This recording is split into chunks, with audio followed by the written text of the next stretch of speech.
Chopper के last lecture में हमने एक्सिलरी कम्यूटेशन, लोड कम्यूटेशन और जोन्स चॉपर के बारे में डिस्कस किया था। इस लेक्चर में हम step down chopper, step up chopper और उन पे कुछ न्यूमेरिकल्स को देखेंगे। तो पहले डिस्कस करते हैं step down chopper. Step down chopper, the chopper whose average output voltage is less than the input voltage is called a step down chopper। यानी जो चॉपर का output voltage, average output voltage उसके input voltage से कम होता है तो वो step down chopper कहलाता है।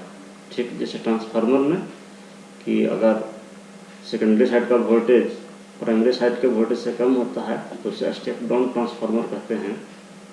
उसी प्रकार से अगर आउटपुट वोल्टेज इनपुट वोल्टेज से कम है जिस चॉपर का तो उसे स्टेप डाउन चॉपर कहते हैं। स्टेप डाउन चॉपर के लिए जो सर्किट डायग्राम है वो इस फिगर में देखिए।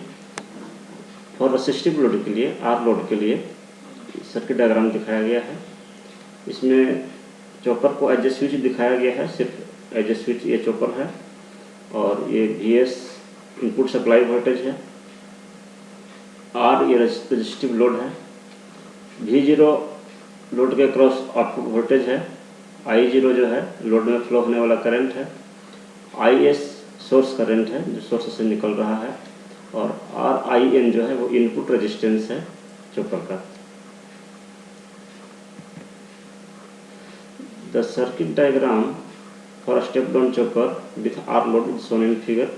उस फिगर में जो VS था वो सोर्स वोल्टेज था, V0 आउटपुट वोल्टेज है, IS सोर्स करंट है, I0 लोड करंट है, R रेजिस्टिव लोड है, RIN इनपुट रेजिस्टेंस है। इसका ऑपरेशन कैसे होगा इसको देखते हैं।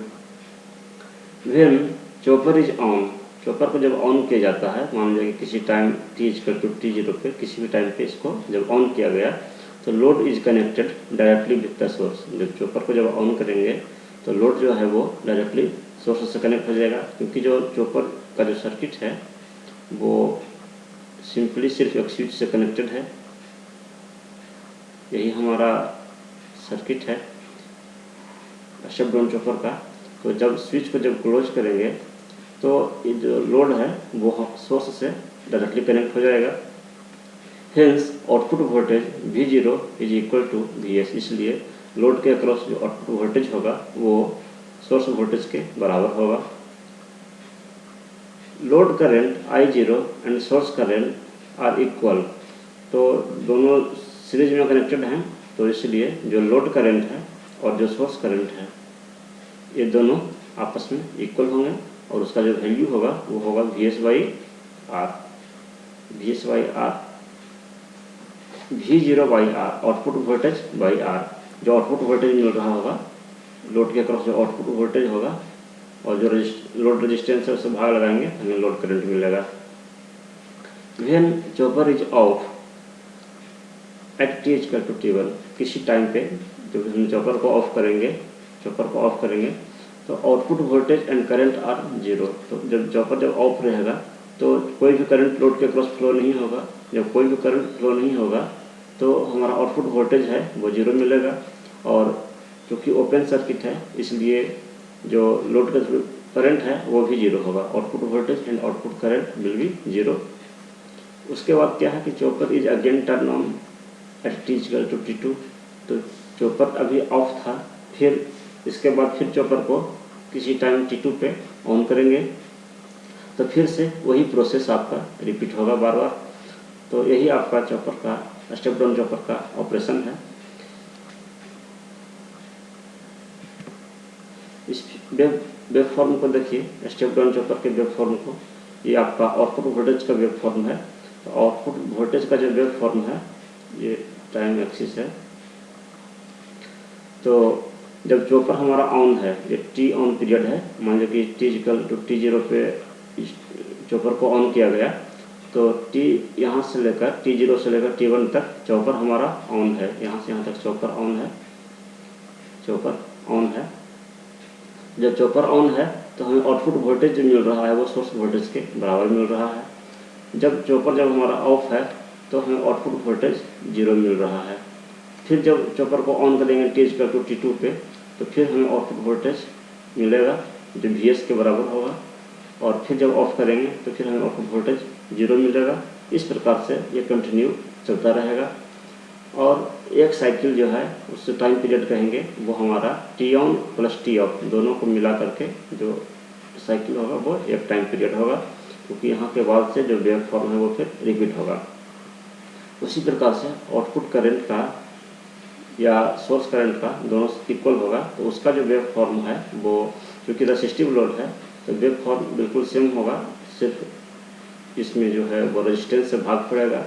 तो अगर ये सोर्स वोल्टेज VS था तो उसमें रेजिस्टेंस से भाग लगाएंगे तो VS/R जो है वो हमारा आउटपुट करंट मिलेगा, और जितनी देर के लिए चॉपर ऑन है उतनी देर के लिए हमें वो करंट लोड करंट फ्लो होगा, जितनी देर के लिए चॉपर ऑफ है उतनी देर के लिए करंट फ्लो नहीं होगा, और यही प्रोसेस आपका जो है वो बार बार रिपीट होगा।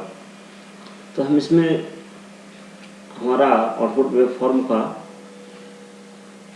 एवरेज आउटपुट वोल्टेज कितना है ये अगर हम निकालना चाहें एवरेज आउटपुट वोल्टेज, तो अगर रेक्टेंगुलर वेव फॉर्म है तो जितने देर के लिए वेव फॉर्म कंडक्ट कर रहा है, वेव फॉर्म आपका आ रहा है, उससे ऊपर में अगर आप रखेंगे और ओवरऑल टोटल जो टाइम पीरियड है उसे नीचे रखेंगे, और जितना मैग्नीट्यूड है उस रेक्टेंगुलर वेव फॉर्म का, तो ये आपका एवरेज आउटपुट वोल्टेज मिलता है। एवरेज आउटपुट वोल्टेज, तो एवरेज आउटपुट वोल्टेज आपको मिलेगा VS into T on by T. दूसरा तरीका से भी एवरेज निकाल सकते हैं, जो आपका तरीका होता है निकालने का कि इंटीग्रेशन करके एक टाइम पीरियड के लिए इसको इंटीग्रेट करते हैं 0 से T तक,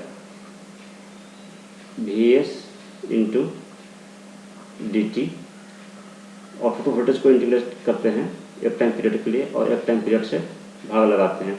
इसका जो वैल्यू है 0 से लेकर T ऑन तक, 0 से लेकर T ऑन तक इसका वैल्यू VS होगा, और फिर बाकी टाइम इसका वैल्यू 0 होगा। तो आपको यही चीज़ आएगा। हम इसको सॉल्व करके अगर मैं दिखाऊँ तो 1/T, और इसके जगह पे 0 से ये T ऑन तक इसका वैल्यू होगा VS इंटू DT।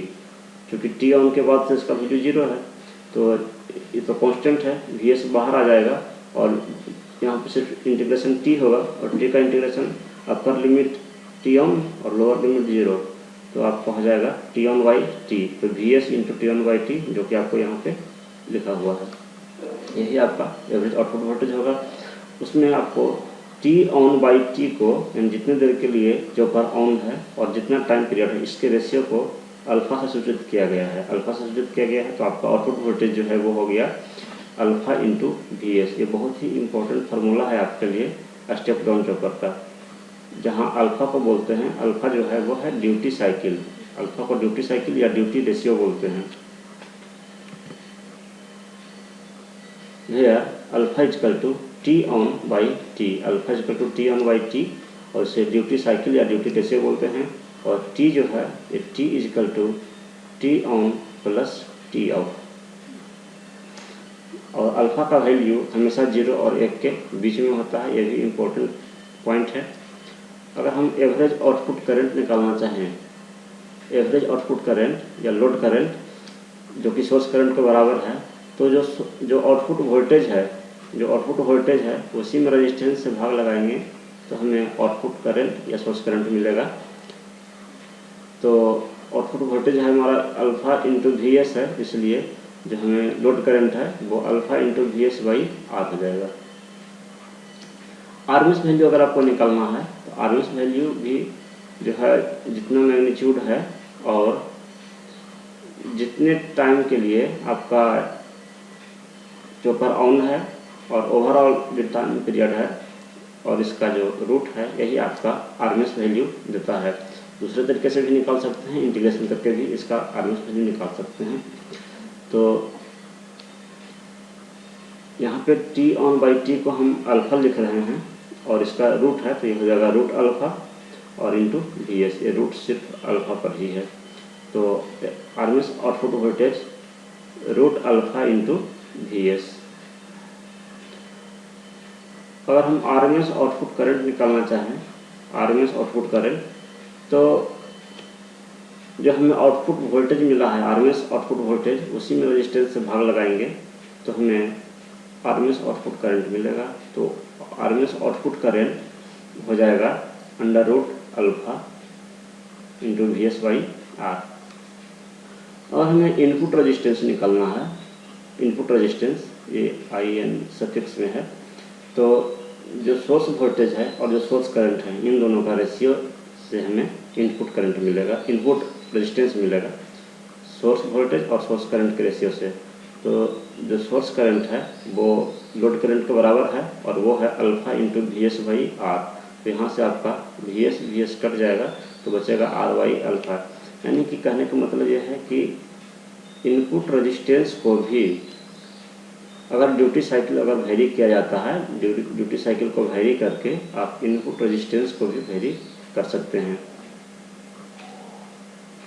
ये सारे फार्मूले आपके बहुत इंपॉर्टेंट है, इनपुट रेजिस्टेंस का, आरएमएस वैल्यू और आउटपुट करंट का। अब अगर हम ये जानना चाहें कि हमारा जो डिजायरेबल आउटपुट वोल्टेज है वो एक डीसी वेव फॉर्म होना चाहिए था, एक डीसी वेव फॉर्म होना चाहिए था, क्योंकि ये डीसी को डीसी में कन्वर्ट कर रहा है तो हमें आउटपुट हमें डीसी चाहिए था। लेकिन हमें pure DC output wave form नहीं मिल रहा है, वो डिस्टॉर्टेड है। जो हमें आउटपुट वोल्टेज मिला है वो डिस्टॉर्टेड है, प्योर डीसी वेव फॉर्म नहीं है। तो हम ये जानना चाहेंगे कि इस आउटपुट वोल्टेज में कितना हार्मोनिक्स है, इस आउटपुट वोल्टेज में हार्मोनिक्स कितना है, कितने परसेंट हार्मोनिक्स है, कितने परसेंट जो है वो अनवांटेड वेव्स हैं, ये हमें पता करना है। तो हमें क्या करना होगा कि इसके वेव फॉर्म को फूरियर सीरीज से एक्सपेंशन करना होगा। तो अगर हम फूरियर सीरीज से अगर हम एक्सपेंशन करते हैं तो हमें आएगा आपको alpha into V S plus summation N equal to 1 to infinity 2 V S by N pi sine pi N alpha into sine N omega T plus phi N. इसे याद नहीं रखना है, बस आप ये निकालना चाह रहे हैं, इसमें से कुछ कंडीशन निकालना चाह रहे हैं। तो जहाँ पे फाई एन इक्वल टू होता है tan inverse cos pi N alpha by sine pi N alpha. तो ये आपका फूरियर सीरीज है इस वेव फॉर्म का, इस वेव फॉर्म का फूरियर सीरीज है। तो इसमें सारे हार्मोनिक्स हैं, एनथ फर्स्ट हार्मोनिक से लेके फंडामेंटल टर्म से लेके इसमें सारे हार्मोनिक्स हैं। तो अगर हम nth हार्मोनिक इसमें से सिर्फ जानना चाहें, सिर्फ nth हार्मोनिक, तो जो यहाँ से n तक समेसन है उसमें से सिर्फ nth हार्मोनिक को अगर सिर्फ निकालें तो 2 V S by N pi, और ये कॉस नहीं है, ये साइन हो,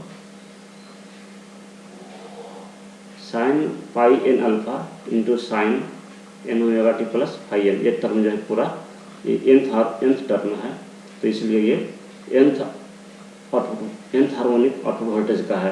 तो अगर हम मान जाए कि इसमें से nth हार्मोनिक को, इस आउटपुट वेव फॉर्म में से nth हार्मोनिक को एलिमिनेट करना है हमें, इसमें बहुत सारे हार्मोनिक्स हैं और इसमें से हमें nth हार्मोनिक को एलिमिनेट करना है। तो nth हार्मोनिक को एलिमिनेट करने के लिए हमें क्या करना होगा कि अगर हम यहाँ एन अल्फ़ा के जगह पे 1 रखते हैं, एन अल्फ़ा का वैल्यू अगर हमारा 1 हो जाता है तो ये टर्म हो जाएगा साइन पाई, ये टर्म हो जाएगा साइन पाई, और साइन पाई का वैल्यू होता है 0। तो साइन पाई का वैल्यू जब 0 होगा तो हमारा जो nth हार्मोनिक वोल्टेज है वो 0 हो जाएगा। यानी कि nth हार्मोनिक वोल्टेज जो है वो, nth हार्मोनिक वोल्टेज वो 0 होगा if N alpha equal to 1। यहाँ से अगर हम एन अल्फ़ा इक्वल टू 1 करते हैं तो हमारा nth हार्मोनिक एलिमिनेट हो जाएगा इस वेव फॉर्म से, यानी कि alpha equal to 1 by N. यहाँ से एक बहुत ही इम्पोर्टेंट ये कंडीशन निकला है कि nth हार्मोनिक एलिमिनेट करने के लिए स्टेप डाउन चॉपर से nth हार्मोनिक को एलिमिनेट करने के लिए जो ड्यूटी साइकिल है वो 1 बाई एन होना चाहिए, ड्यूटी साइकिल 1 बाई एन होना चाहिए। यानी कि अगर हमें इस वेव फॉर्म से थर्ड हार्मोनिक एलिमिनेट करना है तो ड्यूटी साइकिल 1/3 होना चाहिए। अगर फिफ्थ हार्मोनिक एलिमिनेट करना है तो 1/5 होना चाहिए।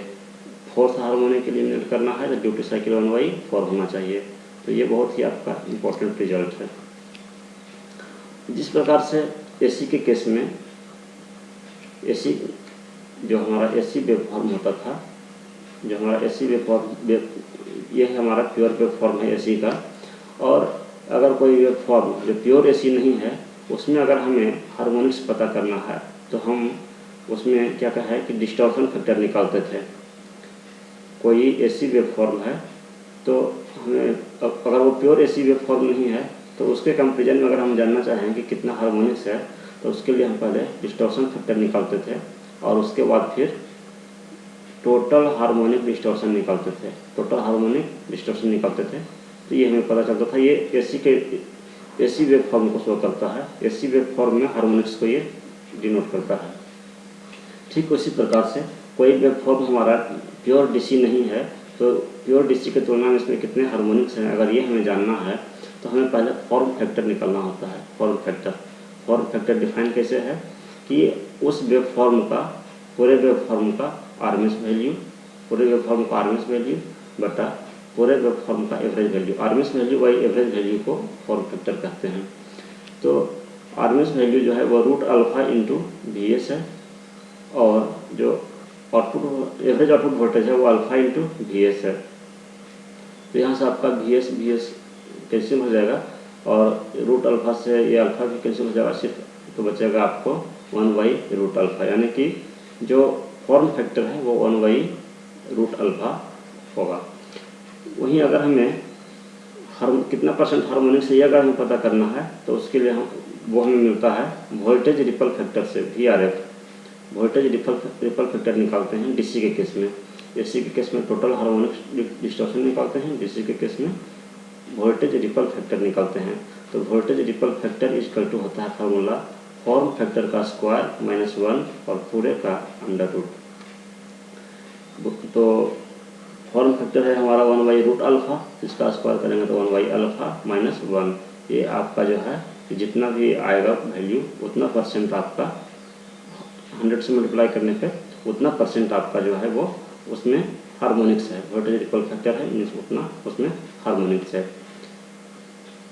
यहाँ से आप पता कर सकते हैं कि अगर आप जो आपका वोल्टेज रिपल फैक्टर है वो ड्यूटी साइकिल के इनवर्सली प्रोपोर्शनल है, यानी इफ़ ड्यूटी साइकिल इंक्रीजेज, अगर ड्यूटी साइकिल आपका इंक्रीज करता है, बढ़ता है, यानी 1 के जितना नज़दीक रहेगा voltage ripple factor will decrease. Voltage ripple जो है, वोल्टेज जो रिपल है वो डिक्रीज करेगा, हार्मोनिक्स जो है वो डिक्रीज करेगा एंड हेंस जब VRF जब डिक्रीज करेगा तो हार्मोनिक्स भी डिक्रीज करेगा। हार्मोनिक्स VRF से ही रिलेटेड है, दोनों एक दूसरे के प्रोपोर्शनल है। VRF जो है वो हार्मोनिक्स को ही शो करता है।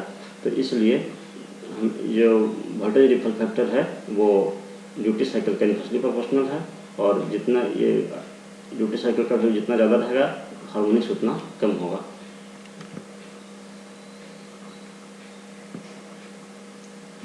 अभी हम देख रहे थे step down chopper R load के लिए, रेसिस्टिव लोड के लिए देख रहे थे। अब हम देखते हैं वोल्टेज रिपल ये step down chopper RLE load के लिए।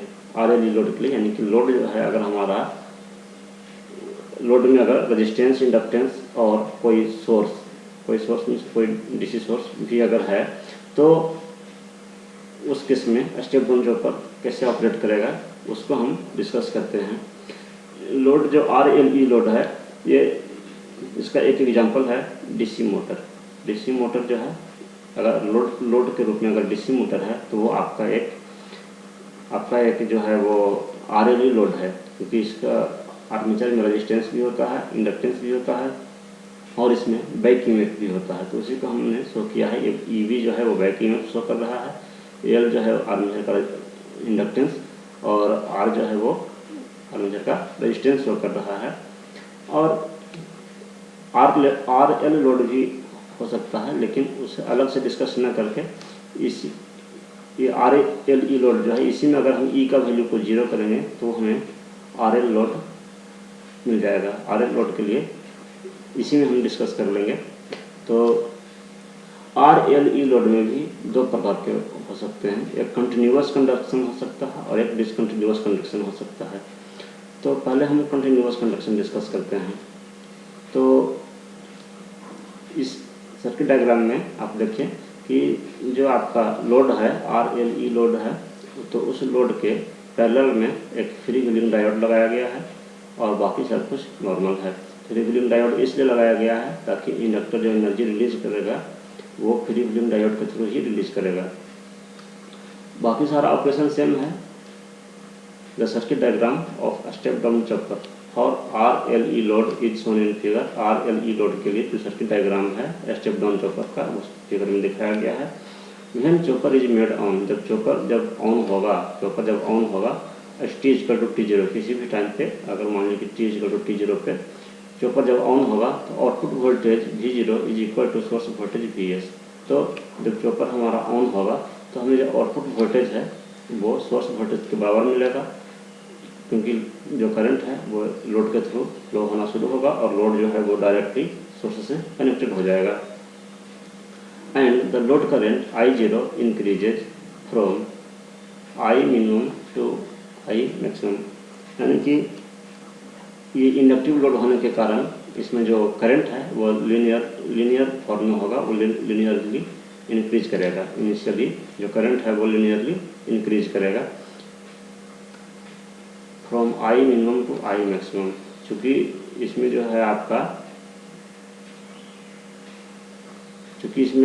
ये हम कंटिन्यूअस कंडक्शन डिस्कस कर रहे हैं, इसलिए इसमें जो करंट है वो कंटिन्यूअस फ्लो होता रहेगा, इसमें करंट कभी भी डिसकंटिन्यू नहीं होगा। तो इसलिए ये किसी मिनिमम वैल्यू से करंट स्टार्ट होगा और फिर वो मिनिमम वैल्यू तक फिर आएगा, फिर यहाँ से फिर मैक्सिमम जाएगा, फिर मिनिमम आएगा, इस प्रकार का वेव फॉर्म इसमें आएगा। और ये स्टेडी स्टेट वेव फॉर्म इसे बोलते हैं। अगर ये जीरो से इनिशियली जिस टाइम ऑन करेंगे चॉपर को उस टाइम वेव फॉर्म जीरो से स्टार्ट होगा, लेकिन ये उसके बाद ये लगातार ये I मिनिमम, उसके बाद ये जैसे कि इस वेव फॉर्म को इनिशियली तो ये जीरो से स्टार्ट होगा और जीरो से स्टार्ट होकर के फिर ये I मिनिमम फिर मैक्सिमम, तो इस प्रकार से होता रहेगा। फिर जीरो कभी नहीं आएगा क्योंकि स्टार्टिंग है, इसलिए यहाँ से जीरो से शुरू हो रहा है। तो अगर हम कहीं से भी एक टाइम पीरियड अगर इसका डिस्कस करें एक टाइम पीरियड के लिए, तो जो वेव फॉर्म है वो स्टेडी स्टेट वेव फॉर्म कहलाता है। और जो शुरू से जो वेव फॉर्म ड्रॉ किए स्टार्टिंग से वो ट्रांजिएंट वेव फॉर्म कहलाता है। तो फाइनली जो वेव फॉर्म है वो आपका वो जीरो से नहीं होगा, I मिनिमम से लेके I मैक्सिमम तक होगा। तो लोड करंट है वो I मिनिमम से I मैक्सिमम तक वो इंक्रीज करेगा। When chopper is made off T equal to T1, जब किसी time T equal to T1 पे चॉपर को हमने ऑफ किया, चॉपर को ऑफ कर दिया, स्विच को ऑफ कर दिया, तो output voltage V0 is zero, तो आउटपुट वोल्टेज जो है आपका जीरो हो जाएगा। And load current I0 decreases through the free wheeling diode till I minimum, यानी कि जब चॉपर हमारा ऑफ रहेगा, जब चॉपर को जब हम ऑफ करेंगे तो इंडक्टर जो एनर्जी स्टोर किया है वो एनर्जी रिलीज करेगा। इंडक्टर जो एनर्जी स्टोर किया है वो एनर्जी रिलीज करेगा और ये एनर्जी रिलीज करेगा फ्री व्हीलिंग डायोड के थ्रू। इस केस में फिर जब चॉपर हमारा ऑफ रहेगा तो फ्री व्हीलिंग डायोड हमारा ऑन हो, इसके थ्रू करंट फ्लो करेगा और ये करंट इस टाइप से इधर से फ्लो करेगा फ्री व्हीलिंग डायोड के through till I minimum, I minimum तक। जो करंट जीरो नहीं होगा क्योंकि हम कंटिन्यूअस कंडक्शन की बात कर रहे हैं, इसलिए करंट जब तक I मिनिमम तक नहीं पहुंच जाए तब तक जो है ये फ्री व्हीलिंग डायोड के थ्रू करंट फ्लो कराता रहेगा। जब I मिनिमम जब करंट पहुंचेगा उसके बाद फिर से चॉपर को हम ऑन करेंगे, चॉपर को फिर से ऑन जब करेंगे तो हमें फिर से यह करंट धीरे धीरे इंक्रीज होना शुरू होगा और इंक्रीज होकर I मैक्सिमम तक पहुँचेगा, फिर से करंट मैक्सिमम तक पहुँचेगा। फिर नेक्स्ट साइकिल में फिर से जो है चॉपर ऑफ करेंगे और ऑफ करेंगे तो फिर ये करंट जो है फ्री व्हीलिंग डायोड के थ्रू रिलीज करेगा और करंट डिक्रीज करेगा। उस केस में करंट डिक्रीज करेगा और मिनिमम तक पहुंचने के बाद फिर से चॉपर को ऑन करेंगे। यही प्रोसेस कंटिन्यूअस जो है वो चलता रहेगा, इस साइकिल में प्रत्येक साइकिल में चलता रहेगा। और चूँकि फ्री व्हीलिंग डायोड जो है वो ऑन है, इसके थ्रू करंट फ्लो कर रहा है, इसलिए और यहाँ से यहाँ जो है ये शॉर्ट सर्किट की तरह बिहेव करेगा, जब शॉर्ट सर्किट की तरह बिहेव करेगा इसलिए आपको आउटपुट वोल्टेज जो है वो 0 मिलेगा। इस केस में आउटपुट वोल्टेज 0 मिलेगा।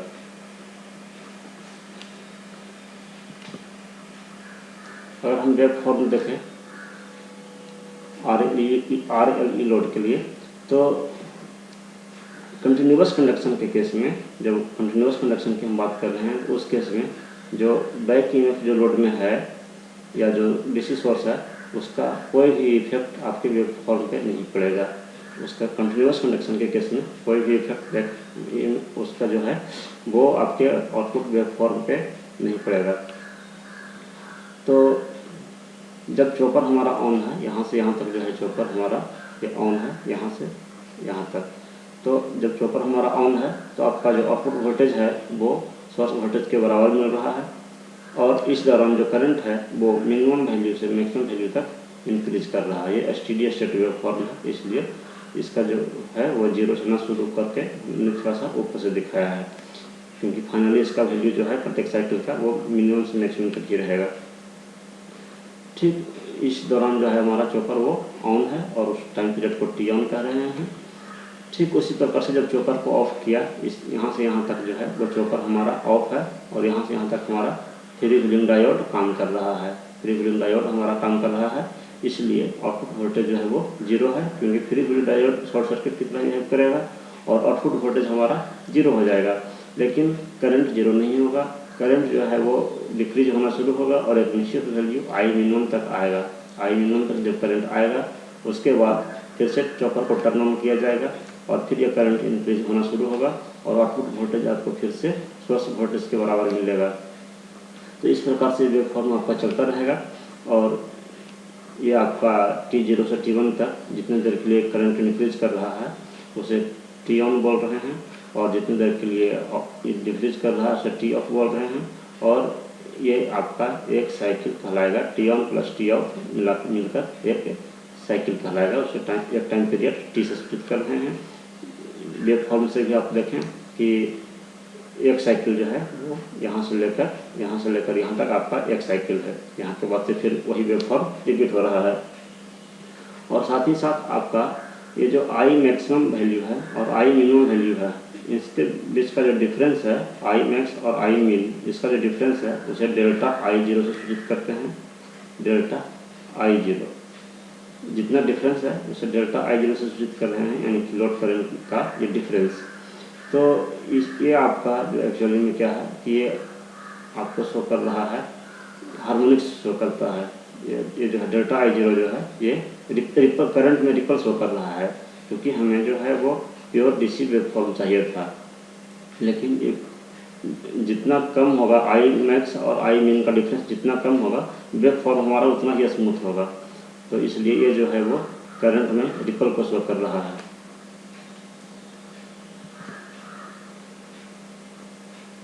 अब इस केस में अगर हम एवरेज आउटपुट वोल्टेज निकालना चाहें तो हम देख रहे हैं कि आउटपुट वोल्टेज का वेव फॉर्म वही है जो आर लोड के लिए था, इसलिए हमें जो आउटपुट वोल्टेज है एवरेज आउटपुट वोल्टेज वो अल्फा इंटू वी एस मिलेगा इस केस में भी। और जहां अल्फा जो है वो ड्यूटी साइकिल है और ड्यूटी साइकिल का वैल्यू 0 और 1 के बीच में होता है।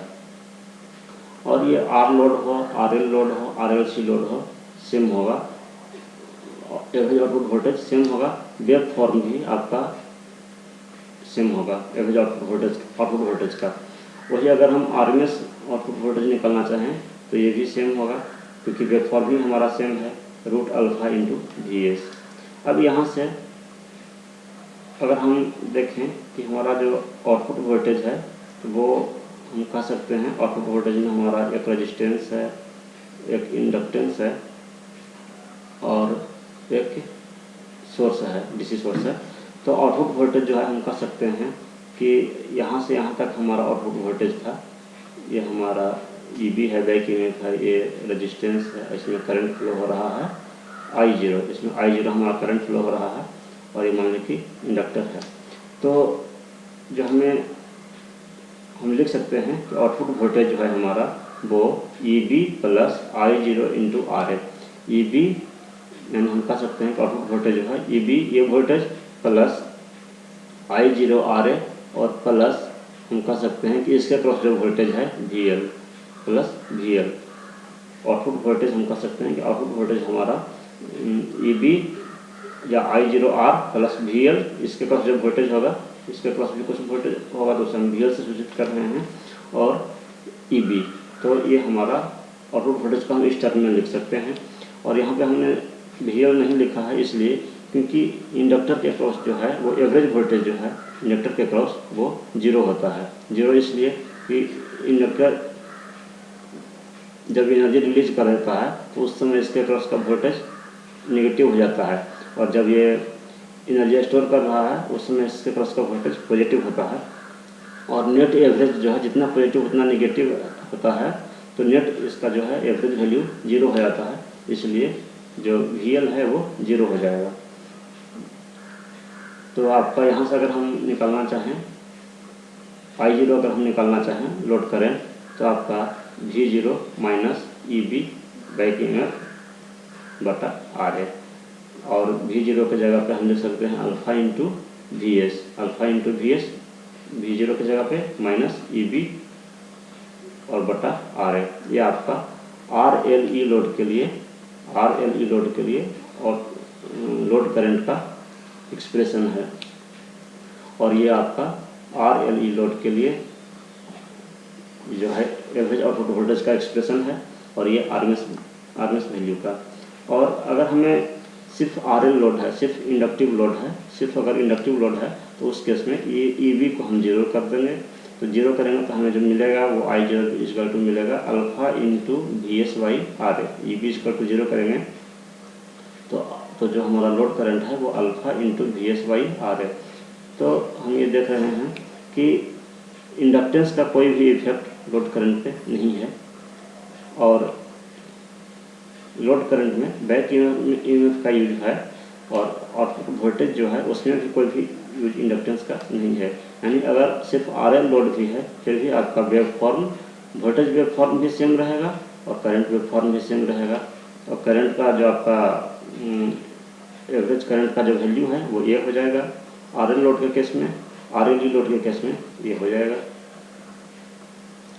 That is average output current with RL load और RLE लोड, RL लोड हो या RLE लोड हो, जो एवरेज आउटपुट करंट है वो does not depend upon the load inductance. Load का जो इंडक्टेंस है L उस पर डिपेंड नहीं कर रहा है, but the ripple current delta I0 depends upon the load inductance. लेकिन जो रिपल करंट है मैक्सिमम वैल्यू और मिनिमम वैल्यू का जो डिफरेंस है वो डिपेंड करेगा लोड के इंडक्टेंस पे। If the inductance L increases, inductance L अगर इंक्रीज करेगा तो आपको रिपल करंट जो है वो डेल्टा I0 डिक्रीज करेगा। तो जैसे कि हम वेव फॉर्म जैसा कि आ रहा था I मिनिमम से I मैक्सिमम तक, फिर I मैक्सिमम से I मिनिमम तक, तो एवरेज लोड करंट जो है वो तो इंडक्टेंस पे डिपेंड नहीं कर रहा है, लेकिन ये मैक्सिमम वैल्यू और मिनिमम वैल्यू का जो डिफरेंस है डेल्टा I0 ये डिपेंड करेगा इंडक्टेंस पे। अगर इंडक्टेंस का वैल्यू चेंज होगा तो ये मिनिमम मैक्सिमम का जो डिफरेंस है वो चेंज हो जाएगा, यानी कि ये करंट रिपल में जो करंट है वो डिपेंड करता है इंडक्टेंस पे। और जब इंडक्टेंस का वैल्यू अगर ज़्यादा रहेगा तो ये डिफरेंस जो है वो कम हो जाएगा। कम हो जाएगा कहने का मतलब है कि उस केस में अगर इंडक्टेंस का वैल्यू अगर ज़्यादा है तो उस केस में ये ज़्यादा फ्लाइट वेव फॉर्म आपको मिलेगा, यानी मैक्सिमम वैल्यू और मिनिमम वैल्यू का डिफरेंस कम हो जाएगा।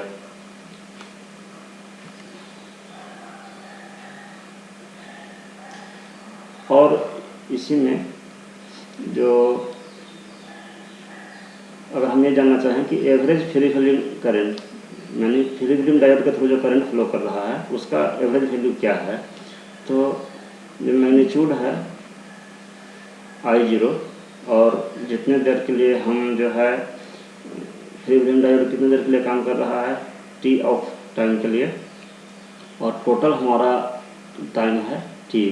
तो एवरेज वैल्यू हमें इस टर्म से मिलेगा, जहाँ I0 क्या है कि I0 एक्चुअली में जो मिनिमम वैल्यू है और जो मैक्सिमम वैल्यू है ये दोनों का एवरेज वैल्यू है।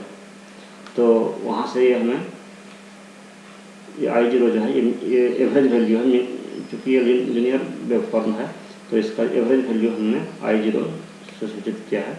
तो जो एवरेज वैल्यू है फ्रीव्हीलिंग डायोड के थ्रू वो हो जाएगा आपको T ऑफ बाई टी, जैसा कि एवरेज लोड करंट निकाले थे ठीक उसी प्रकार से इसको भी आप निकाल सकते हैं। और T ऑफ बाई टी को आप लिख सकते हैं जैसे T ऑफ बाई टी, इसे आप लिख सकते हैं T ऑफ को लिख सकते हैं T minus T on by T.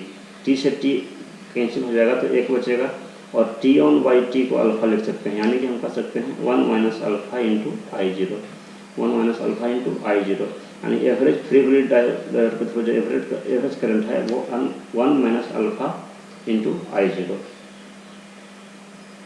Average source current जो है, एवरेज सोर्स करंट को हम, तो सोर्स करंट तभी तक फ्लो हो रहा है जब तक कि हमारा चॉपर ऑन है।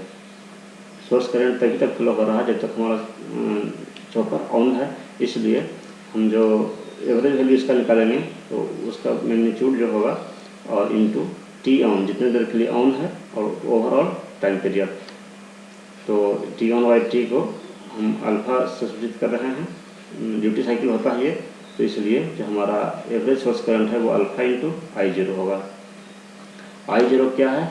I0 एक्चुअली में क्या है कि ये इस टाइप का वेव फॉर्म है, हम इसको क्या है कि इसका एक एवरेज वैल्यू निकाल लिए कि ना मिनिमम ना मैक्सिमम, और उस वैल्यू को अगर हम I0 कह रहे हैं, I minimum plus I maximum by 2 को कह रहे हैं कैपिटल I0, तो यही हमारा एवरेज सोर्स करंट निकल जाएगा। अब रिपल करंट डेल्टा I0 जो है वो मैक्सिमम होता है when duty cycle alpha equal to 0.5।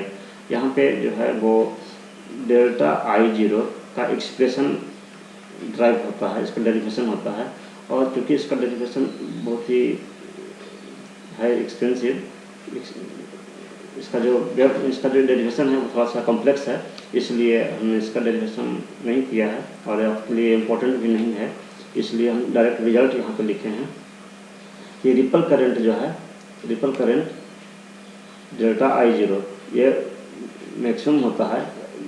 Derive करने से पता चलता है ये कि ये जो रिपल करंट है वो मैक्सिमम होगा जब ड्यूटी साइकिल आपका 0.5 होगा।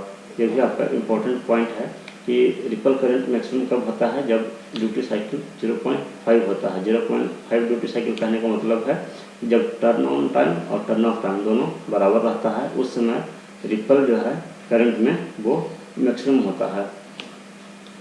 और उसका जो मैक्सिमम वैल्यू कितना होगा वो इस फार्मूला से निकलता है। ये सब डेरिवेशन होता है, लेकिन डेरिवेशन हमने कॉम्प्लेक्स होने के कारण नहीं किया है। तो डेल I0 का मैक्सिमम वैल्यू जो है, रिपल करंट का मैक्सिमम वैल्यू VS/4FL, और ये प्राप्त होता है कब, अल्फा इक्वल टू 0.5 पे। अल्फा इक्वल टू 0.5 पे ये वैल्यू आता है। अल्फा का वैल्यू 0.5, डेल्टा I0 का जो एक्सप्रेशन आएगा उसमें जब अल्फा इक्वल टू 0.5 रखेंगे तो VS/4FL आता है। तो यहाँ से कह सकते हैं कि जो रिपल करंट है वो फ्रीक्वेंसी और इंडक्टेंस के इन्वर्सली प्रोपोर्शनल है। फ्रीक्वेंसी और इंडक्टेंस के प्रोडक्ट के इन्वर्सली प्रोपोर्शनल है, यानी कि अगर इंडक्टेंस का वैल्यू अगर बढ़ेगा तो भी हमारा रिपल जो है करंट में डिक्रीज कर जाएगा, या चॉपिंग फ्रीक्वेंसी भी अगर इंक्रीज करेगा तो भी हमारा रिपल करंट जो है वो डिक्रीज कर जाएगा, जहाँ F जो है वो चॉपिंग फ्रीक्वेंसी है। तो ये डेरिवेशन को आप याद रखिएगा, और डेरिवेशन बताने का मेन पर्पस यही है कि जो रिपल करंट है वो फ्रीक्वेंसी और इंडक्टेंस के वैल्यू दोनों के प्रोडक्ट के इन्वर्सली प्रोपोर्शनल है, ये आपको दिखाना था, तो इसे आप याद रखेंगे। अभी हम RL load with continuous conduction देख रहे थे, अब हम डिसकंटिन्यूअस कंडक्शन देखते हैं। तो जब डिसकंटिन्यूअस कंडक्शन होगा तो उस केस में क्या है कि जितने देर के लिए चॉपर हमारा ऑन है, हमें आउटपुट वोल्टेज तो VS मिलेगा, आउटपुट वोल्टेज हमें VS मिलेगा जितने देर के लिए चॉपर ऑन है, और उस दौरान जो लोड करंट है वो 0 से इंक्रीज करता हुआ आई मैक्स तक पहुंचेगा, मैक्सिमम वैल्यू तक पहुंचेगा। उसके बाद क्या है कि जब हम चॉपर को ऑफ करेंगे, तो जो लोड में जो इंडक्टर ने जो एनर्जी स्टोर किया है वो उसके कारण करंट डिक्रीज होगा, और करंट डिक्रीज होते होते 0 तक आएगा। 0 तक इसलिए आएगा क्योंकि हम डिसकंटिन्यूअस की बात कर रहे हैं, इसलिए 0 से शुरू होगा ये वेव फॉर्म और ये हमेशा 0 पर आके ख़त्म होगा। और लेकिन हम चॉपर को जस्ट यहीं पे हम ऑन नहीं कर रहे हैं, बल्कि हमारा चॉपिंग पीरियड जो है वो हमारा ये है यहाँ तक, यानी कि जितने देर के लिए चॉपर नहीं काम कर रहा है वो टाइम पीरियड यहाँ से यहाँ तक है। यहाँ से यहाँ तक जो है ये टी चॉपर यहाँ से यहाँ तक आपका, यहाँ से लेकर यहाँ तक चॉपर ऑफ है। तो लेकिन चॉपर यहाँ से यहाँ तक ऑफ है, लेकिन जो फ्री फिल्म डायोड जो काम कर रहा है वो सिर्फ यहीं तक काम कर रहा है, वो उस टाइम पीरियड को हम टी एक्स से लिख रहे हैं। यहाँ से यहाँ तक जो टाइम है उसे हम टी एक्स से सूचित किए हैं, और जितने देर के लिए चॉपर ऑन है उसे टी ऑन से सूचित किए हैं। तो क्योंकि इंडक्टर ने जो एनर्जी स्टोर किया वो एनर्जी आपका यहीं तक समाप्त हो गया, क्योंकि हमने चॉपिंग पीरियड जो है वो ज़्यादा है इसका, इसलिए डिसकंटिन्यूअस केस में जो है वो करंट वो पहले ही 0 हो गया, और यहाँ से यहाँ तक फिर कोई भी करंट फ्लो नहीं हो रहा है, यानी करंट डिसकंटिन्यू हो गया। चॉपर हम फिर से यहाँ पे ऑन करेंगे, फिर से करंट चॉपर का इंक्रीज करेगा, फिर फ्री व्हीलिंग डायोड के थ्रू डिक्रीज करके 0 हो जाएगा, फिर है जो कि कोई भी करंट फ्लो नहीं होगा। ये नेक्स्ट साइकिल में फिर यहाँ से इस प्रकार से रिपीट होगा प्रत्येक साइकिल में। और आउटपुट वोल्टेज जो है, जब चॉपर ऑन था तो हमें आउटपुट वोल्टेज VS मिल रहा था। जब फ्री व्हीलिंग डायोड जब ऑपरेट कर रहा था यहाँ से यहाँ तक, तो उस दौरान आउटपुट वोल्टेज आपको 0 मिल रहा था, उसमें आउटपुट वोल्टेज आपको 0 है। लेकिन जब इस दौरान यहाँ से यहाँ तक जो है वो न चॉपर ऑपरेट कर रहा है न फ्री व्हीलिंग डायोड ऑपरेट कर रहा है, क्योंकि इंडक्टर के पास जो एनर्जी था वो यहीं तक समाप्त हो गया। तो इस पीरियड में चॉपर भी ऑफ है और फ्री व्हीलिंग डायोड भी ऑफ है, और तो आपका आउटपुट वोल्टेज जो है वो मिलेगा जितना आपका बैक ईएमएफ है, डीसी ये इंडक्टर है, ये रेजिस्टेंस इंडक्टर है और ये कैपेसिटर है। तो आपका आउटपुट वोल्टेज है यहाँ से यहाँ तक आउटपुट वोल्टेज था, तो इसके क्रॉस कोई भी करंट फ्लो नहीं हो रहा, तो यहाँ इसके क्रॉस वोल्टेज 0, तो आपको आउटपुट वोल्टेज जो है वो सिर्फ मिलेगा बैक ईएमएफ, यानी यहाँ के बाद से आपको ये आउटपुट वोल्टेज मिलेगा, यहाँ से यहाँ तक आउटपुट वोल्टेज मिलेगा बैक ईएमएफ के बराबर। ये हमने बैक ईएमएफ शो किया है कि बैक ईएमएफ का जो वैल्यू है, जो लोड में जो लगा हुआ है बैटरी, तो उसका कुछ वैल्यू होगा, तो उसके वैल्यू को हमने शो किया है कि उसका वैल्यू इतना है। तो जब चॉपर भी ऑपरेट नहीं करेगा, फ्री व्हीलिंग डायोड भी ऑपरेट नहीं कर रहा है, उस समय आपको आउटपुट वोल्टेज बैक ईएमएफ के बराबर मिलेगा। और जो करंट है, आउटपुट करंट, वो जब चॉपर ऑपरेट कर रहा है तो करंट इंक्रीज करेगा, जब फ्री व्हीलिंग डायोड ऑपरेट कर रहा है और चॉपर ऑफ है तो करंट डिक्रीज करेगा, और रिमेनिंग पीरियड के लिए जो है वो करंट 0 हो जाएगा, क्योंकि इस दौरान चॉपर भी ऑफ है और इंडक्टर के पास एनर्जी भी रिलीज करने के लिए नहीं है। जितने देर के लिए चॉपर ऑन है उसे टी ऑन से सूचित कर रहे हैं, और टोटल टाइम शुरू से लेकर जहाँ तक करंट फ्लो हो रहा था उसे टी एक्स से सूचित किए हैं, और टोटल टाइम पीरियड जो है उसे कैपिटल टी से सूचित किए हैं।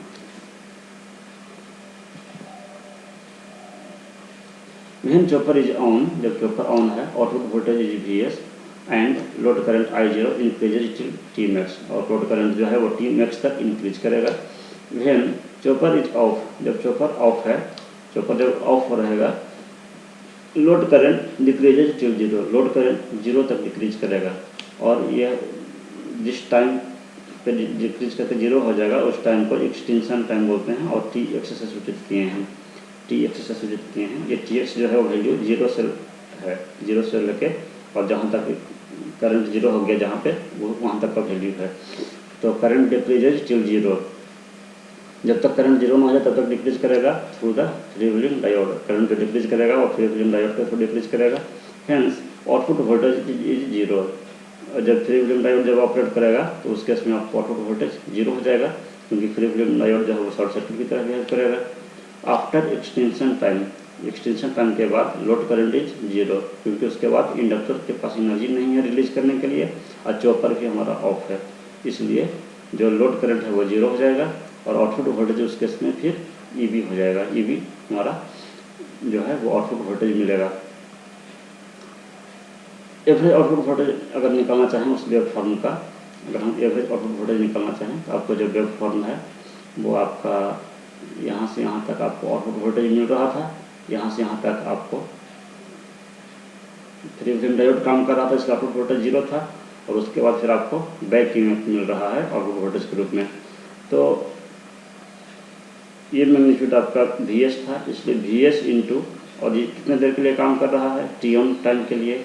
टोटल टाइम पीरियड कितना है टी, तो जैसे एवरेज वैल्यू निकालते थे उसी प्रकार से इसका एवरेज वैल्यू आपका हो गया Vs into T on by T plus, ये तो 0 हो गया, ये तो 0 है इसलिए इसका कंसिडर नहीं करेंगे, और इसका जो है आपका एवरेज वैल्यू हो जाएगा Eb, इसका मैग्नीट्यूड Eb है, यहाँ पे मैग्नीट्यूड Eb है।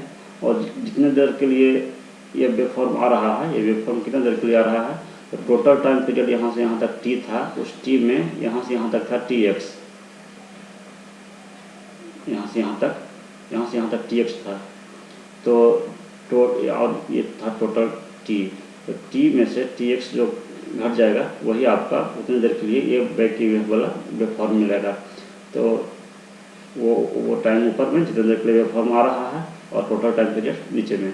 तो आप टी ऑन बाई टी को हम अल्फ़ा कह सकते हैं, ड्यूटी साइकिल, यानी एवरेज आउटपुट वोल्टेज जो है वो alpha into Vs plus Eb into T से भाग देना तो ये 1 हो जाएगा और ये Tx बाई टी हो जाएगा।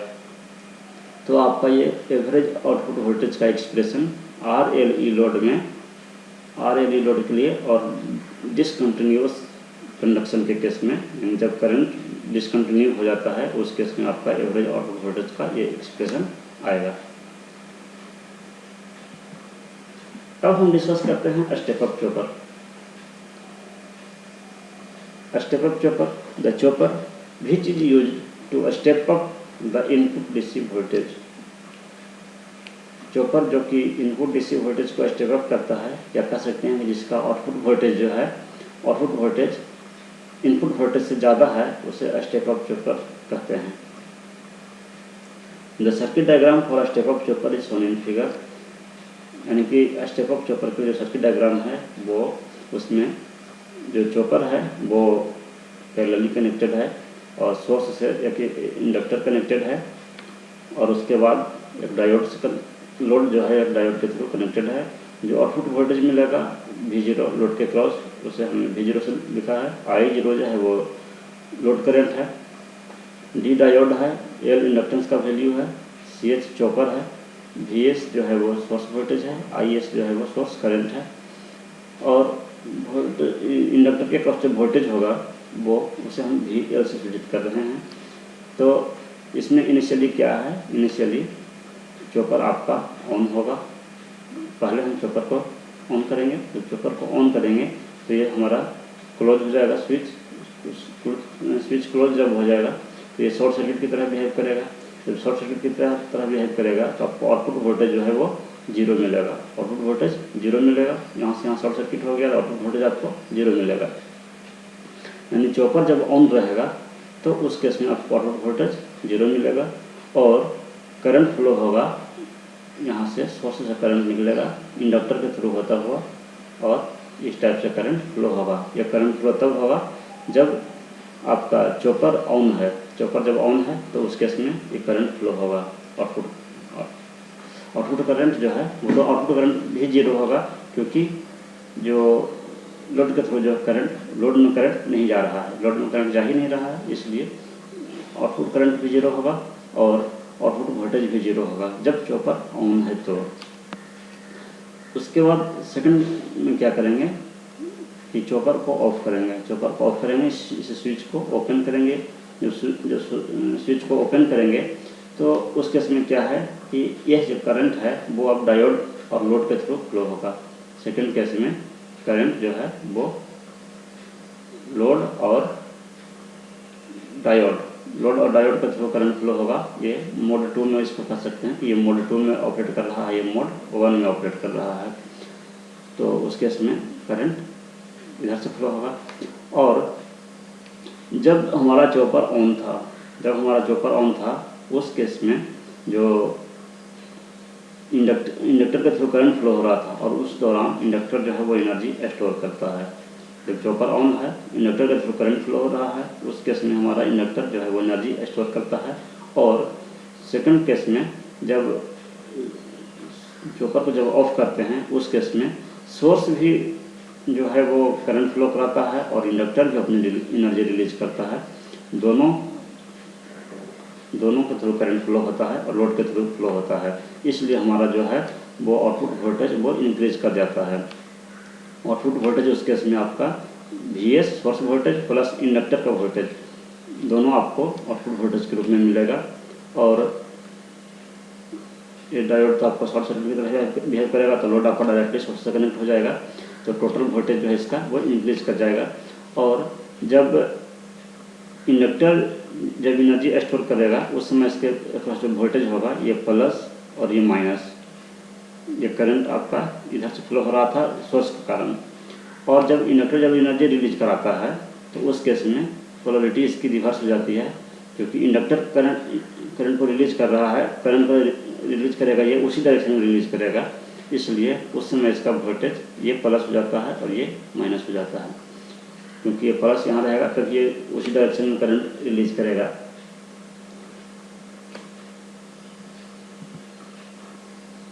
अब इस स्टेप अप चॉपर का ऑपरेशन अगर हम देखें, तो the operation of step up chopper can be understood in certain modes. इसको मोड्स में देख रहे हैं अलग अलग, जैसे कि और भी जो पहले डिस्कस किए उससे भी आप मोड्स के रूप में डिस्कस कर सकते थे। मोड T0 से T1 तक ये काम हो रहा है और T1 से T2 तक ये ऑपरेशन हो रहा है। तो मोड 1 में क्या है कि the chopper is made on at T0, किसी टाइम पे T0 पे चॉपर को हमने ऑन किया। The source current flow through the inductor and chopper, तो सोर्स करंट जो है वो इंडक्टर और चॉपर के थ्रू फ्लो होगा। लोड के थ्रू करंट फ्लो नहीं होगा उस केस में। इंडक्टर स्टोर्स एनर्जी, इंडक्टर जो है एनर्जी स्टोर करेगा, इंडक्टर के थ्रू करंट फ्लो हो रहा है इसलिए। और टिल चॉपर इज ऑन, जब तक चॉपर ऑन है तब तक इंडक्टर जो है वो एनर्जी स्टोर करेगा। टिल T=T1, यानी कि हमने जो चॉपर को ऑन किया है T0 पे ऑन किया और T1 पीरियड तक इसको ऑन रखा है, इसलिए इंडक्टर T0 से T1 तक अपना एनर्जी जब तक चॉपर ऑन है तब तक एनर्जी स्टोर करेगा। और इस दौरान आपको आउटपुट वोल्टेज जो है वो 0 मिलेगा, वोल्टेज 0 मिलेगा क्योंकि चॉपर आपका ऑन है और चॉपर पैरेलली कनेक्टेड है।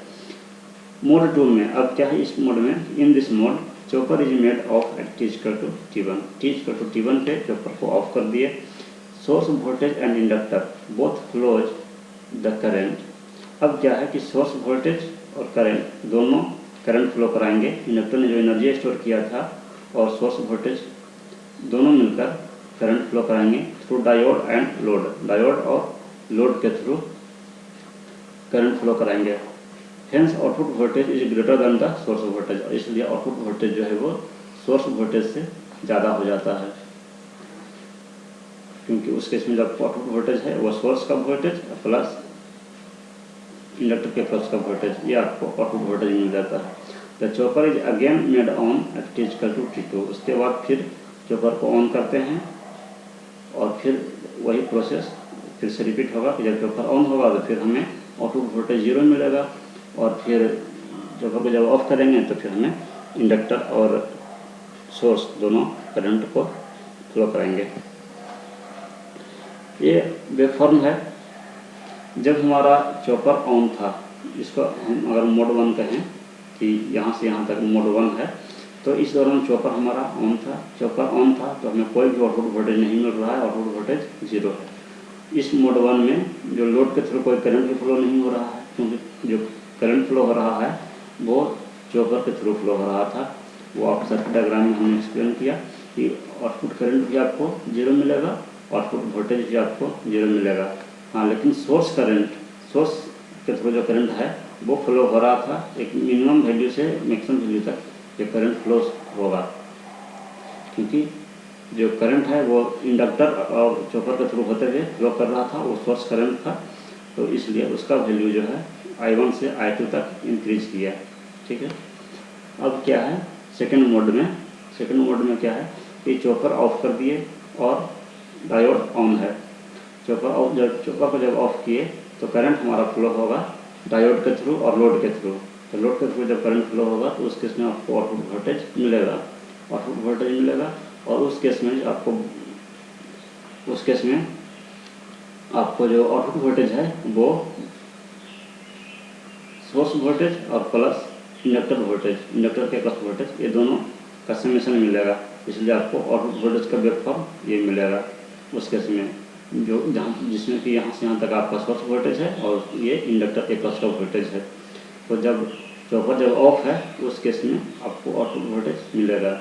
यहाँ पे ध्यान देने वाली बात है कि पिछले स्टेप डाउन चॉपर में क्या है कि जब चॉपर आपका ऑन था तो आपको आउटपुट पल्स मिल रहा था, चॉपर जब ऑफ था तो आउटपुट पल्स नहीं मिल रहा था। लेकिन इस केस में है स्टेप अप चॉपर के लिए कि जब चॉपर ऑन है तो आपको आउटपुट वेव नहीं आएगा, आउटपुट पल्स नहीं आएगा, और चॉपर जब ऑफ है उस केस में आपको आउटपुट पल्स आएगा। चॉपर जब ऑफ है तो आउटपुट पल्स आ रहा है, और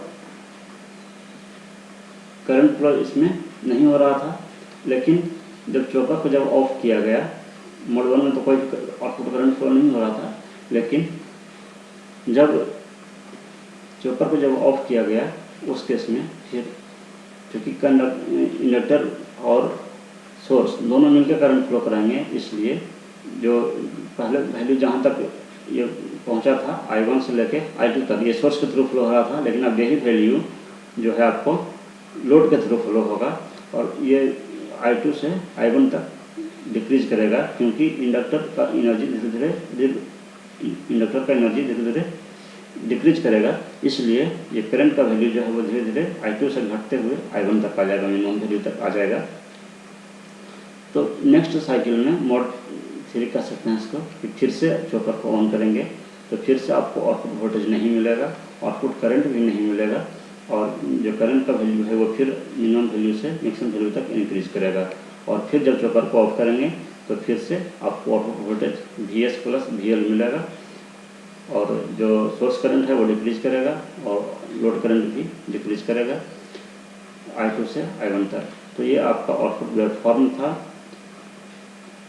स्टेप अप चॉपर के लिए।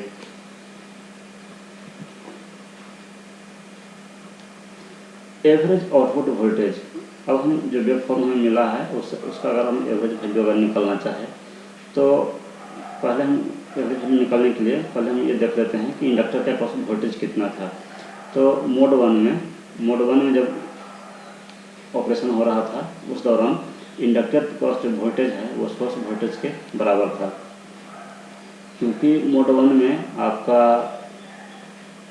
ये सोर्स था और ये इंडक्टर था और ये चॉपर था, ये चॉपर है यहाँ से यहाँ तक ये ऑन था, तो ये प्लस माइनस ये VL और ये VS। तो अगर आप कैंसिल लगाएंगे तो माइनस से प्लस और प्लस से माइनस, यानी कि minus VS plus VL is equal to 0, यानी आप कह सकते हैं कि इंडक्टर के पास जो वोल्टेज है वो सोर्स वोल्टेज के बराबर था। तो मोड 1 में voltage across inductor is equal to source voltage, ठीक है। और हम ये जानना चाहते हैं कि इसने एनर्जी कितना स्टोर किया। तो एनर्जी कितना स्टोर किया, तो एनर्जी को अगर हम W1 से लिख रहे हैं तो जितना एनर्जी स्टोर किया तो वोल्टेज इंटू करंट और इंटू जितनी देर के लिए ऑन था time, voltage into current into time, यही एनर्जी का फॉर्मूला है। तो वोल्टेज VS, करंट जो है वो करंट चूँकि ये मिनिमम वैल्यू से मैक्सिमम वैल्यू तक करंट फ्लो हो रहा है, तो हम ना मिनिमम ना मैक्सिमम एक एवरेज वैल्यू लेते हैं। तो average value I1 plus I2/2, जो मिनिमम वैल्यू था उसे I1 से सूचित किए थे और जो मैक्सिमम वैल्यू था उसको I2 से सूचित किए थे।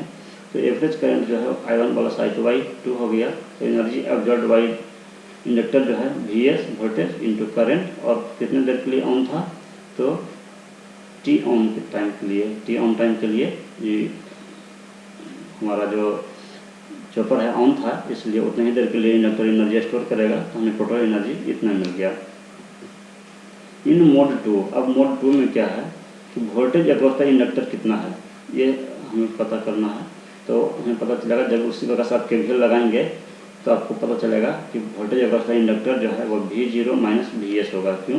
क्योंकि आपका ये तो आपका सोर्स हो गया, ये आपका इंडक्टर हो गया, और ये आपका लोड है, ये आपका लोड है। तो ये आपका Vs है और ये VL है, लेकिन यहाँ पे इस केस में इसकी पोलैरिटी रिवर्स है, और ये प्लस माइनस V0 है, और वोल्टेज डायोड तो शॉर्ट सर्किट हो जाएगा। तो यहाँ से जब आप केवीएल लगाएंगे, केवीएल लगा के जब आप आउटपुट इंडक्टर के क्रॉस का वोल्टेज निकालेंगे तो आपको मिलेगा V0 माइनस Vs, इंडक्टर के क्रॉस वोल्टेज मोड 2 में V0 माइनस Vs। तो energy release by the inductor, इस मोड में इंडक्टर जो है वो एनर्जी रिलीज करता है, उसे हम W2 से सूचित कर रहे हैं। तो हो जाएगा वोल्टेज, जितना इंडक्टर के पास वोल्टेज है, जितना करंट है, करंट कितना होगा I1 plus I2/2, average current हमने लिया है, और जितने देर के लिए इंडक्टर जो है करंट रिलीज कर रहा है, तो वो टाइम पीरियड है T ऑफ। जब तक चॉपर हमारा ऑफ है तब तक वो इंडक्टर हमारा एनर्जी रिलीज कर रहा है। तो ये हमारा इससे हम इक्वेशन 1 बोले, इसे इक्वेशन 2 बोले, और इक्वेशन 1 शो कर रहा है कि कितना एनर्जी उसने स्टोर किया, इक्वेशन 2 बता रहा है कि कितना एनर्जी रिलीज किया। जितना एनर्जी स्टोर किया और जितना एनर्जी रिलीज किया, ये दोनों इक्वल होना चाहिए एनर्जी के कंजर्वेशन प्रिंसिपल से। तो W1 और W2 का हमने इक्वल कर दिया। जब इक्वल किया तो दोनों में I1 प्लस I2/2 है, तो दोनों कैंसिल हो जाएगा, दोनों कैंसिल हो जाएगा,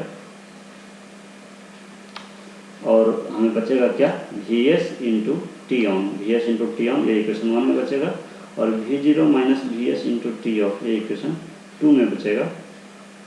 तो आपका हो गया यहाँ से V0 into T of, V0 T into T of बराबर हो जाएगा Vs इंटू टी ऑफ को अगर हम इस साइड में अगर कर लें तो Vs दोनों में से कॉमन हो जाएगा, और हो जाएगा T on plus T of into Vs, दोनों को दोनों Vs को एक साइड कर लिए और Vs को कॉमन ले लिए।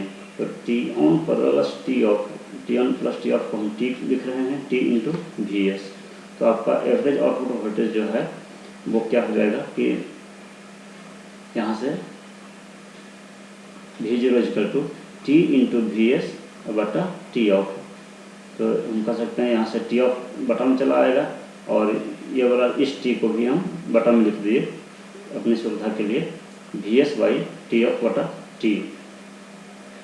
तो अब हम क्या कर रहे हैं कि इस टी ऑफ को हम लिख सकते हैं T minus T on, T of को टी माइनस टी ऑन लिख सकते हैं बटा टी। तो Vs बटा 1 ये टी से टी कट जाएगा तो 1 बचेगा, और T on by T, Vs बटा 1 minus T on by T, और Vs बाई और 1 minus T on by T को हम अल्फा कह सकते हैं ड्यूटी साइकिल। तो हमारा जो एवरेज आउटपुट वोल्टेज है वो हो गया source voltage by 1 minus alpha. क्योंकि अल्फा का वैल्यू जो है वो 1 से छोटा है, 1 से कम है, तो ये डिनोमिनेटर का जो रेशियो है वो 1 से कम आ गया। तो 1 से कम आ जाएगा तो एवरेज आउटपुट वोल्टेज आपको जो है वो एवरेज आउटपुट वोल्टेज वो सोर्स वोल्टेज से ज़्यादा हो जाएगा, क्योंकि डिनोमिनेटर में 1 से कम है, तो इसलिए average output voltage source voltage से ज़्यादा होगा। तो इसलिए ये आपका बहुत ही इम्पोर्टेंट रिजल्ट है स्टेप अप चॉपर के लिए, average output voltage Vs by 1 minus alpha. और यहाँ से हमें पता चल रहा है कि हमारा एवरेज आउटपुट वोल्टेज जो है वो सोर्स वोल्टेज से ज़्यादा हो गया, यानी कि वोल्टेज स्टेप अप हो गया। अब हम निकालना चाह रहे हैं सोर्स करंट का वैल्यू निकालना चाह रहे हैं, सोर्स करंट का वैल्यू निकालना चाह रहे हैं। तो उसके लिए क्या है कि हम अगर चॉपर अगर लॉसलेस हो तो इनपुट पावर और आउटपुट पावर बराबर होना चाहिए। अगर लॉसलेस चॉपर है तो इनपुट पावर को हम Vs इंटू Is लिख सकते हैं, और आउटपुट पावर को हम V0 इंटू I0 लिख सकते हैं। तो यहाँ से अगर हम V0 निकालना चाहें, V0 बटा Vs, ये दोनों को एक तरफ कर लिए तो हमें हो जाएगा IS बटा I0, V0 बटा VS इक्वल टू IS बटा I0। और V0 बटा VS को अभी हमने देखा था कि 1 बटा 1 माइनस अल्फा लिख सकते हैं, क्योंकि जो आउटपुट वोल्टेज है वो VS बटा 1 माइनस अल्फा था, तो V0 बटा VS को हम 1 माइनस अल्फा लिख सकते हैं। यानी कि यह जो है एक रिलेशन आया स्टेप अप चॉपर के लिए कि V0 बटा VS इक्वल टू IS बटा I0 इज इक्वल टू 1 बटा 1 माइनस अल्फा। जैसा कि ट्रांसफार्मर के केस में होता है कि सेकेंडरी वोल्टेज बटा primary voltage is equal to primary current by secondary current बराबर टर्म रेशियो। तो ठीक उसी प्रकार से इसमें भी आपको ये एक्सप्रेशन आया है, इसे आप याद रखेंगे। और यहाँ से अगर हम IS का वैल्यू निकालना चाहें तो I0 को इधर करेंगे, तो IS equal to I0 by 1 minus alpha. तो हम देख रहे हैं कि सोर्स करंट जो है वो लोड करंट से ज़्यादा आ जाएगा, क्योंकि आपका जो है वो अल्फ़ा का वैल्यू 1 से कम होता है, ये टोटल डिनोमिनेटर 1 से कम हो जाएगा, तो ये IS का वैल्यू सोर्स ये लोड के वैल्यू से, लोड करंट के वैल्यू से ज़्यादा हो जाएगा। तो अब हम एग्जांपल डिस्कस करते हैं। Example numerical, a step up chopper है, has input voltage of 220 volt, input voltage 220 volt है, and output voltage 660 volt, output voltage 660 volt. If the conducting time of thyristor chopper is 100 microsecond, अगर thyristor chopper यानी chopper में thyristor का use करके बना है chopper, तो उसका जो कंडक्टिंग टाइम है यानी जितने देर के लिए वो चॉपर ऑन है वो टाइम है 100 microsecond. Calculate the pulse width of output voltage, output voltage का पल्स का विड्थ आपको निकालना है। तो आप चॉपर के केस में आप जानते हैं, स्टेप अप चॉपर के केस में, कि पल्स विड्थ तब आता है जब चॉपर आपका ऑफ रहता है, यानी टी ऑफ आपको निकालना है, टी ऑफ आपको निकालना है। टी ऑन दिया हुआ है, जितने देर के लिए चॉपर ऑन है वो दिया हुआ है, टी ऑफ आपको निकालना है, क्योंकि पूछा जा रहा है pulse width of output voltage. तो पल्स विड्थ जो है स्टेप अप चॉपर के केस में तब आता है पल्स विड्थ जब चॉपर ऑफ रहता है, यानी टी ऑफ हमें निकालना है। तो जो डाटा दिया हुआ है उससे पहले लिख लेना चाहिए। तो इनपुट वोल्टेज जो है वो 220 वोल्ट है, आउटपुट वोल्टेज 660 वोल्ट है। कंडक्टिंग टाइम दिया हुआ है, कंडक्टिंग टाइम यानी कि टी ऑन टाइम दिया हुआ है 100 माइक्रोसेकेंड। टी ऑफ आपसे पूछा गया है, पल्स विड्थ पूछा गया है, यानी कि टी ऑफ पूछा गया है। तो स्टेप ऑफ चॉपर के लिए आप जानते हैं कि आउटपुट एवरेज आउटपुट वोल्टेज जो है और इज इक्वल टू होता है source voltage by 1 minus alpha. तो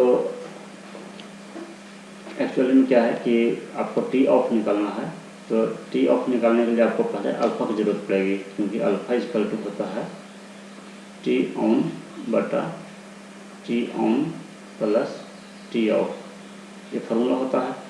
तो हमें टी ऑफ निकालना है, तो अगर हमें टी ऑन तो हमें पता ही है, टी ऑन क्वेश्चन में दिया हुआ है, अगर हमें अल्फ़ा पता चल जाता है तो हमें टी ऑफ भी पता चल जाएगा।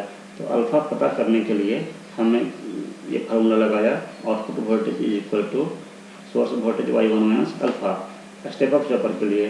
तो आउटपुट वोल्टेज की जगह पे 220 रखेंगे, सोर्स वोल्टेज की जगह पे 660 रखेंगे, 1 माइनस अल्फा, तो ये आपको कट जाएगा 3 बार में।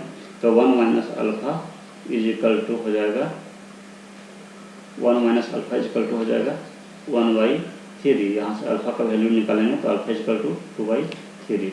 अब अल्फा इज इक्वल टू 2/3 आ गया। तो अब अल्फा का हम जानते हैं कि अल्फा का फॉर्मूला होता है T on by T, alpha का फॉर्मूला होता है टी ऑन बाई टी। तो अल्फा की जगह पे हम टी ऑन बाई टी रख सकते हैं, यानी टी ऑन बाई टी का वैल्यू 2/3 दिया हुआ है। यहाँ से हम जब ये टाइम पीरियड निकाल लेंगे टी, तो हो जाएगा 3/2 into T on, 3/2 into T on हो जाएगा। और टी ऑन का वैल्यू दिया हुआ है आपको 100 माइक्रोसेकेंड, तो आपको 2 से कट जाएगा 50 बार में, 50 दिया 150, तो 150 माइक्रोसेकेंड आपको एक टाइम पीरियड आ गया। टोटल टाइम पीरियड आपका आ गया 100 माइक्रोसेकेंड। तो टोटल टाइम पीरियड आपको पता चल गया वेव फॉर्म में, यहाँ से यहाँ तक टोटल टाइम पीरियड आपको पता चल गया। और टी ऑन भी आपको पता है, तो टी ऑफ निकल जाएगा। इसलिए pulse width of the output voltage जो है, पल्स विड्थ जिसको हम टी ऑफ कर रहे हैं, तो T off is equal to हो जाएगा T minus T on. Total आपका यहाँ से यहाँ तक टी है, ये टोटल यहाँ से यहाँ तक टी है और ये टी ऑन है और हमको टी ऑफ निकलना था, तो टी माइनस टी ऑन यानी 150 टोटल टाइम है और टी ऑन जो है 100 है, तो आपको 50 माइक्रोसेकेंड जो है वो आपका पल्स विड्थ होगा, यानी कितने देर के लिए चॉपर ऑफ है, 50 माइक्रोसेकेंड के लिए। यही आपका आंसर हो गया। Second example, in the ever question, जो पिछला क्वेश्चन था उससे रिलेटेड है कि if output pulse width is halved, यानी कि आउटपुट पल्स का जो विड्थ है उसको हाफ कर दिया जाए, आधा कर दिया जाए आउटपुट पल्स का width for constant frequency operation, यानी कांस्टेंट फ्रीक्वेंसी कहने का मतलब है कि फ्रीक्वेंसी को कांस्टेंट रखते हुए, कहने का मतलब है कि टाइम पीरियड को कांस्टेंट रखते हुए, टोटल टाइम पीरियड को कांस्टेंट रखते हुए क्या किया गया है कि टी ऑफ को आधा कर दिया गया है, टी ऑफ को है जो आधा कर दिया है, पहले जितना था उसका आधा कर दिया गया। Find the average value of the new output voltage. अब जो है इस केस में आपका न्यू आउटपुट वोल्टेज जो होगा उसका एवरेज वैल्यू क्या होगा। पहले अगर मान लीजिए कि पल्स विड्थ जितना आ रहा था, अब पल्स विड्थ को आधा कर दिया गया, टाइम पीरियड आपका उतना ही है, तो आपको इसका अब एवरेज वैल्यू आपको निकालना है। तो पल्स विड्थ तो पहले आ रहा था 50 माइक्रोसेकेंड और अगर उसको आधा कर दिया जाए तो अब जो न्यू पल्स विड्थ जो है वो 25 माइक्रोसेकेंड का हो गया। टोटल टाइम पीरियड उतना ही रखना है, तो हमें थर्सर हमारा ऑन कितने देर के लिए होगा, तो ऑन हो जाएगा टी माइनस टी ऑफ। हम टी ऑफ को वैरी करेंगे और टी को कांस्टेंट रखेंगे तो हमें टी ऑन बढ़ जाएगा, तो टी ऑन जो है हमारा हो जाएगा टोटल 150 में से 25 घट गया तो 125 माइक्रोसेकेंड आपका ये टी ऑन टाइम हो गया। यानी थर्सर अब जो चॉपर जो ऑन है वो 125 माइक्रोसेकेंड के लिए ऑन है। तो यहाँ से अगर हम ड्यूटी साइकिल निकालना चाहें, ड्यूटी साइकिल अल्फा, तो ड्यूटी साइकिल इक्वल टू क्या होगा, T on by T, duty cycle होता है टी ऑन आपका 125 है, टी ऑफ आपका 150 है, तो आपका हो गया 5/6, 25 से 150 5/6, यानी हम अल्फा का वैल्यू निकाल लिए। अल्फा का वैल्यू क्यों निकाले, क्योंकि हमें निकालना था एवरेज आउटपुट वोल्टेज। तो average output voltage equal to होता है alpha into VS/1 minus alpha. Step up chopper के लिए एवरेज आउटपुट वोल्टेज होता है VS/1 माइनस अल्फा, यानी अगर हमें अल्फा पता चल जाता तो हमें जो निकालना है वो पता चल जाएगा, तो इसलिए हमने पहले अल्फा निकाल लिया। अब हमें जो एवरेज आउटपुट वोल्टेज निकालना है वो VS/1 माइनस अल्फा, तो VS 220/1 माइनस अल्फा की जगह पे 5/6, तो इसको जब आप सॉल्व करेंगे तो 1320 वोल्ट आएगा, ये आपका आंसर हो जाएगा। नेक्स्ट क्वेश्चन है a type A chopper has input voltage of 200 volt. Type A chopper कहने का मतलब है कि स्टेप डाउन चॉपर है, type A chopper means step down chopper, and a load inductance of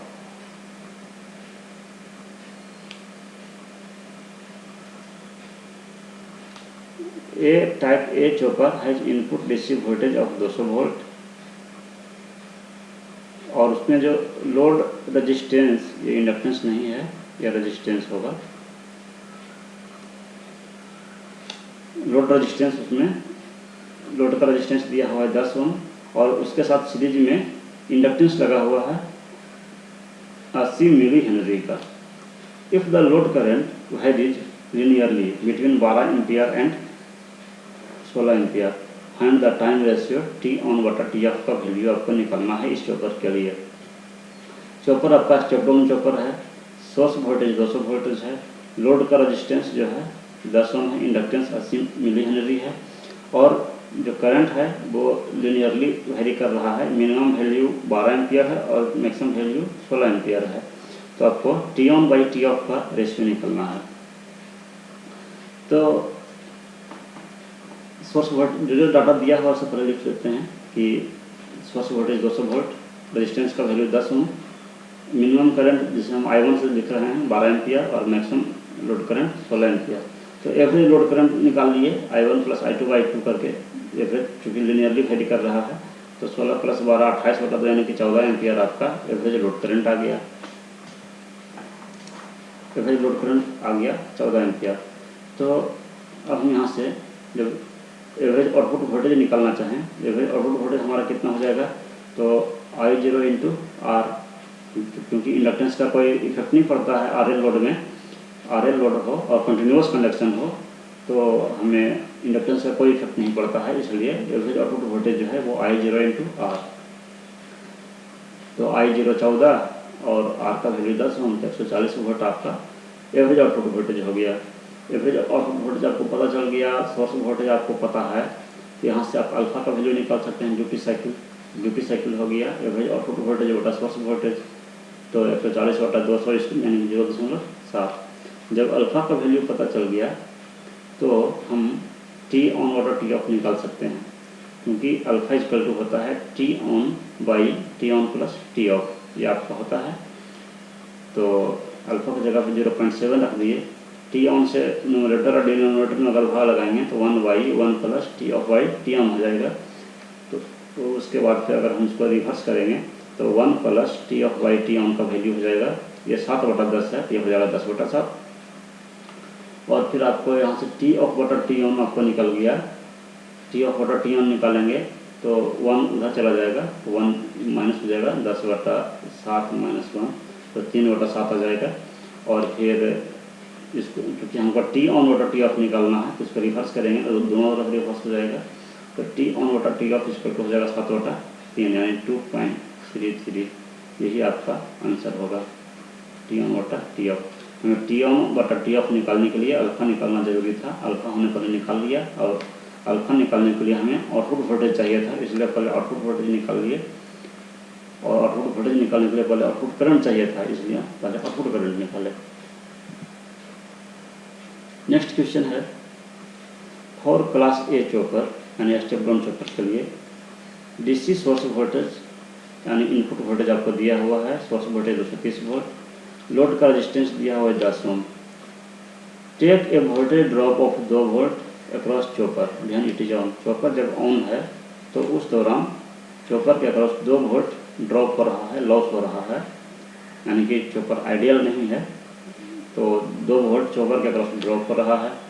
for duty cycle of 0.4 यानी अगर duty cycle 0.4 है तो आप average value, RMS value, output voltage का निकालिए और चॉपर की एफिशिएंसी निकालिए, ये क्वेश्चन है। तो क्वेश्चन में जो डाटा दिया हुआ है उसे पहले लिख लेते हैं कि गिवन है source voltage VS 230 volt, load resistance R 10 ohm, voltage drop across chopper 2 volt और ड्यूटी साइकिल अल्फा दिया हुआ है 0.4। तो स्टेप डाउन चॉपर है, स्टेप डाउन चॉपर के लिए जो आपका जो एवरेज आउटपुट वोल्टेज है वो अल्फा इंटू VS होता है। अल्फा आपको पता है, VS पता है, और लेकिन ये VS तो है लेकिन इसमें 2 वोल्ट का ड्रॉप हो रहा है, तो चूँकि स्टेप डाउन चॉपर जो होता है उसमें आपका इस टाइप से होता है, चॉपर यहाँ पे लगा होता है, ठीक है, चॉपर यहाँ पे लगा होता है और लोड आपका इधर है। तो ये 230 वोल्ट है और 2 वोल्ट आपका यहाँ पर ड्रॉप कर रहा है, तो नेट वोल्टेज आपको मिल रहा है इधर सप्लाई के लिए वो तो 2 वोल्ट कम मिल रहा है, यानी 228 ही मिल रहा है, इसलिए एवरेज आउटपुट वोल्टेज VS की जगह पे VS -2 हो जाएगा, 2 वोल्ट ड्रॉप हो गया तो 230 - 2 228 और अल्फा का वैल्यू 0.4, तो एवरेज आउटपुट वोल्टेज आपको हो जाएगा, दोनों को गुना करेंगे तो 91.2 वोल्ट, 91.2 वोल्ट आपका हो गया average output voltage. RMS value आपको निकालना है, RMS वैल्यू इक्वल टू होता है रूट अल्फा इंटू VS होता है, लेकिन चूंकि यहाँ पे 2 वोल्ट ड्रॉप हो रहा है इसलिए VS आपका हो जाएगा VS -2, तो √0.4 इंटू 230 - 2, तो इसको आप सॉल्व करेंगे तो आ जाएगा 144.2 वोल्ट। अब चूँकि हमको निकालना है चॉपर का एफिशिएंसी, चॉपर का एफिशिएंसी निकालने के लिए हमको आउटपुट पावर चाहिए और इनपुट पावर चाहिए, तो हम पहले आउटपुट पावर निकालेंगे फिर इनपुट पावर निकालेंगे, दोनों का रेशियो निकालेंगे। तो आउटपुट पावर जो है वो हो जाएगा V²/R, output power equal to V²/R, और हमें आउटपुट वोल्टेज चाहिए, तो आउटपुट वोल्टेज हमें पता है, RMS आउटपुट वोल्टेज पता है 144.2 का होल स्क्वायर बटा 10 यानी 2079.364 वाट। यहाँ पे ध्यान देना है कि अगर हमें आउटपुट पावर निकालना है, तो यहाँ आरएमएस वैल्यू लेंगे या एवरेज वैल्यू लेंगे। तो अगर लोड अगर प्योरली रेसिस्टिव लोड है तो उस केस में हमें आरएमएस वैल्यू लेना होता है, और अगर प्योर रेसिस्टिव लोड नहीं है तो एवरेज वैल्यू लिया जाता है। तो इसलिए हमें आउटपुट पावर हमें मिल गया VS आरएमएस वोल्टेज का स्क्वायर बाई आर, तो 2079.364 वाट। और हमें इनपुट पावर निकालना है, input power equal to source voltage into source current. Source voltage को सोर्स करंट से हम मल्टीप्लाई करेंगे तो हमें इनपुट पावर मिलेगा।